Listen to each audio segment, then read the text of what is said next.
Everton are losing by 4 goals to 2 at Anfield against Liverpool. And they're making, well, a slightly head-scratching substitution. Alan McInally. Yeah, they are. Just watching Liverpool making a double one here, incidentally. It looks as though Henderson's on for Lallana, and I think Firmino will be coming on. But the one you're talking about, Jeff, is Schneiderlin, who's come on for Tom Davis. Remember, you've got Walcott. Man, I wouldn't have brought him on either. But you've got Jack Tossin also on the bench. You need a goal. You're looking to try and send them forward and try and put a little bit more pressure on Lovren and Van Dijk. Origi's had a good game. He's gone off. And a big round of applause to Firmino, who's on. So double substitution from Liverpool and one from Everton, which just means Schneiderlin just replaces Tom Davis in the middle of the park. Still 4-2. Alan McInally is not a Theo Walcott fan. I am, but I want him to do more. And if he doesn't do enough, he's not going to get in a big game like this, where he should be the one who should be really influencing stuff for Everton. And the fact that the manager, Marco Silva, doesn't put him on at this stage, you're like, what does he do from Monday to Friday? Can't have him. Anyway, Tossin's not on either. Schneiderlin's on. Alan McInally is not a Theo Walcott fan. Let's hear the results in the Scottish Premiership this evening. Aberdeen 2, Rangers 2. Well, what a result for Aberdeen. Rangers 2 goals to the good. Scott Arfield. First league goal since August. Ryan Jack against his former club, and Steve Gerrard's side looked to be cruising. But Aberdeen came back. John Gallagher with his first goal for his club. Aberdeen 2, Rangers 2. Celtic 2, Hamilton 1. Celtic left it late, the 92nd minute to be precise, to beat Hamilton. Ryan Christie put them in front, but Hamilton equalised on the 90th minute through Ogbo, before Scott Brown popped up with a 92nd minute winner. How important could that be? Hearts 1, Livingston 1. Hearts are managerless, but they got a point this evening against Livingston. Marvin Bartley put the visitors in front. They've not won in 7. But of course, Hearts are in no sort of form either. 2 wins in 14 league games. Stephen McLean popped up with an 88th-minute equaliser for them.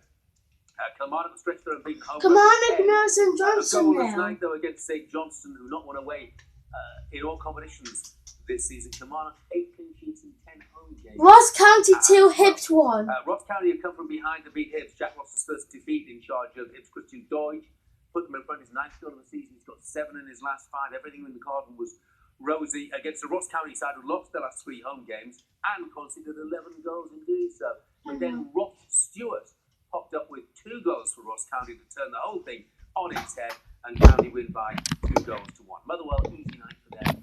Won by 3 goals away at St Mirren 2 from James Scott.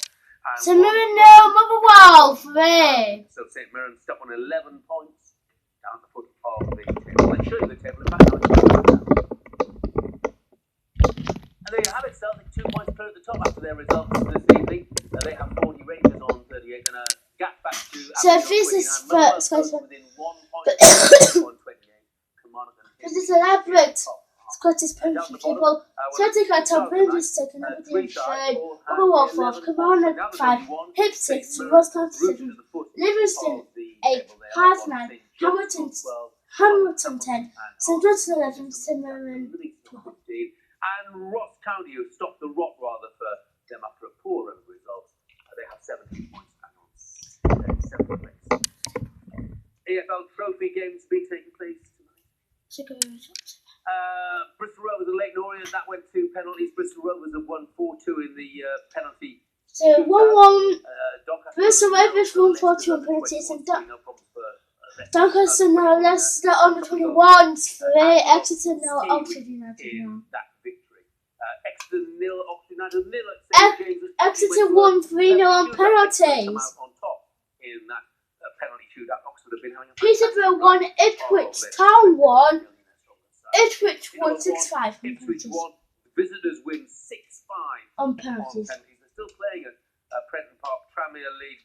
Tranmere 3, Man United under 21s 2. Against Manchester United's under 21. Chong got both of the Manchester United goals there. There is 15 minutes of added time at Prenton Park, so goodness knows what has gone on during the course of that game. Let's go back to Anfield then, shall we? See Sadio Mane in shot at the moment, and Liverpool, well, they're looking to put this game to bed, that is for sure. Manny's been different class, by the way. He's been really, really good driving in. Whenever he gets the ball, he hardly goes left and right. He goes forward towards the Everton goal, and he picks up a. Maybe it's a free. It must be a free kick actually, because I'm presuming that must be the case when the likes of Lovren and Van Dijk go forward to try and get this cross from Milner, right-footed, coming into the box. The onus is on Everton here, Jeff. No question about it. 4 goals they've conceded. They've only got 2 back. It's up to them to try and get the back in. Shaqiri with the ball in this time, and the ball over from Wijnaldum on the near post. And certainly Everton need to try and turn the tables here. They need to put more pressure and get a little bit of nervousness into Anfield. Yes, slightly behind them, and a header over the top. But nevertheless, another half chance for Liverpool. Doesn't matter. They've got still that 2-goal advantage, and they have 13 minutes to hold on that 2-goal advantage. First one assumes 3 or 4 minutes at a time. At the moment, we're not really under any sort of threat there. Heading for a 32nd unbeaten top flight game. That'll be a new club record. A 48th home Premier League game without defeat. They haven't lost at home since Crystal Palace beat them back in April 2017. Absolutely astonishing. And a 20th unbeaten game in all competitions against Everton. Who knows? It may change. I can tell you that Manchester United's under 21s.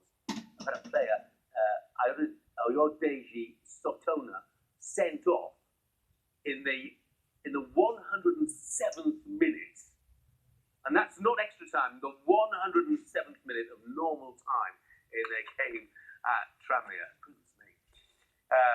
Let's talk about what happened, shall we, at the King Power Stadium this evening. Leicester beating Watford by 2-0. Don't mean to sound this insulting in any way, shape or form, Tis, but was this a routine win for Leicester? It was fairly routine. I mean, Watford were pretty well organised, got a lot of men behind the ball. First half, Leicester kind of dominated the play. Really have too many clear-cut chances. Jose Perez probably had the best one with the volley at the back post, which he mishit. But once Leicester did get the first goal through the penalty that was reviewed by VAR, he didn't really see Watford get back into it. They had their first shot on target in about the 93rd minute of the game, and it was literally a P-roller that was Schmeichel from the edge of the box. And from that, Leicester went up the other end and got the second goal through James Maddison. And on the balance of play, they probably deserved the second one. Was that Leicester penalty given by VAR? Was that just as done? Because in the first half, of course, they had a massive penalty shout rejected by VAR. Yeah, they did. Craig Pawson decided to give a yellow card to Jamie Vardy for simulation. I think the replay shows that there was a clip on Vardy as he just nicked the ball past Mariappa. But the VAR stayed with the referee's on-field decision. Wasn't clear and obvious enough to overturn it. I can probably understand that. But certainly I thought that the penalty that was given, again, a little bit soft. You know, the cross comes in. And the defender just puts his arm out and he almost pokes Johnny Evans in the eye with his fingers. Johnny Evans goes down. Craig Pawson doesn't have any hesitation in pointing to the spot.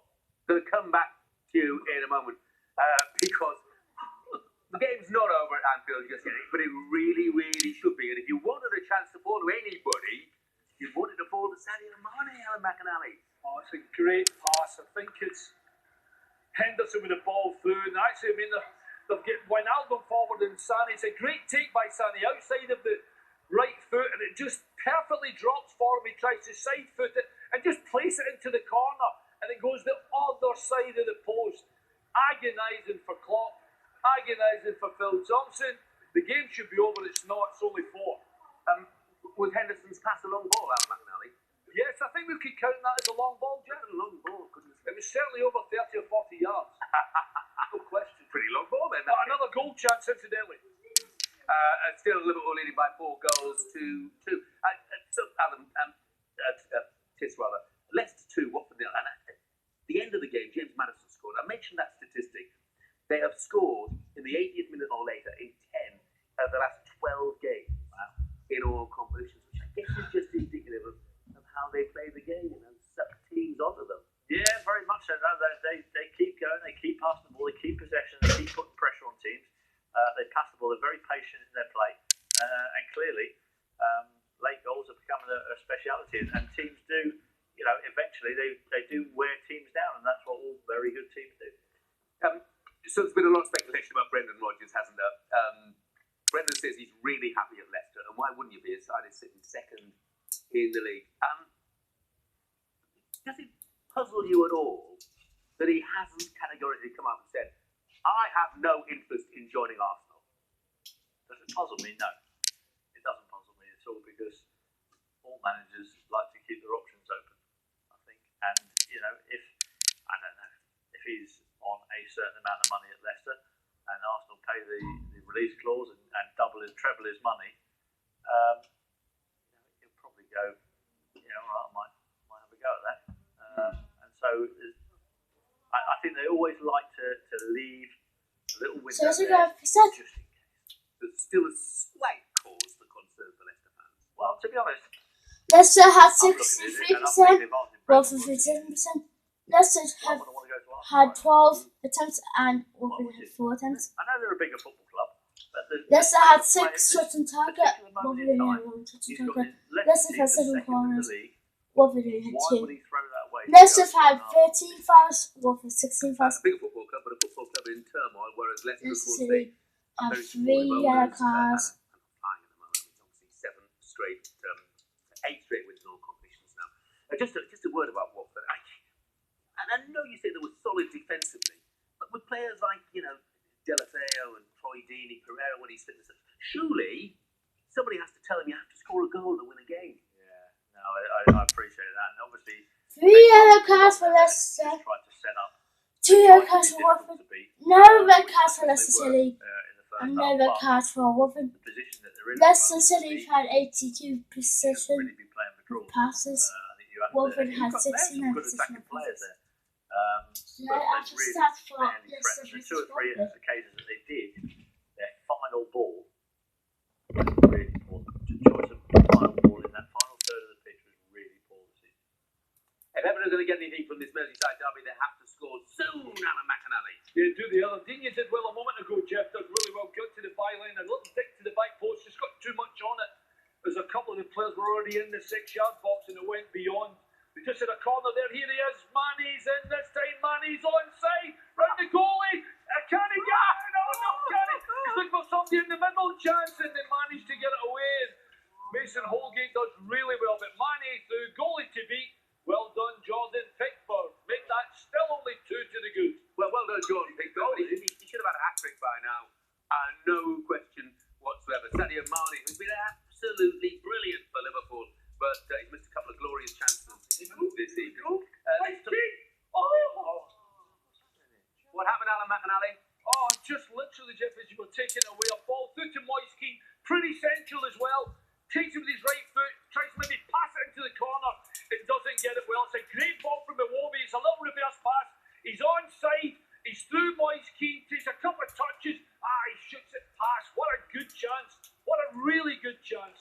And he can't hit the target. Still 4-2. Don't know how. It was a great chance. I mean, he hasn't broken his up. This is his 13th appearance. It's his £27.5 million move from Juventus. And the boy's only 19 years of age. But what a chance that was to win a place in the hearts and minds of all Everton fans, and also to set the pulses of all Liverpool fans racing in the remaining minutes. But 4-2. Moise Kean missing a glorious chance. Chelsea beat Aston Villa by 2 goals to 1 at Stamford Bridge. We wondered if there was a bit of a problem about playing at Stamford Bridge for Chelsea. And they had to work mighty hard, didn't they, Charlie? Far harder than they would have liked to. The credit to Villa because they like to go forward. I think they've got a nervy defence, but they managed to hang into the game. Got a little bit fortunate to get level just before half-time, but, Mount, Abraham both scoring. Willian was different class, and I think Mount was very good, but Willian was absolutely fabulous to watch. But it was hard work. They managed to manipulate it and get their 3 points, and would be comfortable and happy with that. But you could see frustration in Frank Lampard's face at times. I'm not sure about this defence. It will be an up-and-down season for them. They're probably positioned in the league in terms of the top 4. There's a lot of hard work still ahead of them. Tammy Abraham was back this evening. How big a difference did he make? Well, it makes a difference, and I think also with the link-up play that he has with Mason Mount, it's very important. Not just the fact he scored, but he did come off with an injury. I don't think it's too serious. Didn't look too unhappy. Willian also came off with an injury. So Chelsea are asking questions of a lot of players. Come on, this festive season, we need these guys fit. There's so many games, there's only so many things that the youngsters can keep Chelsea have had 64 possession.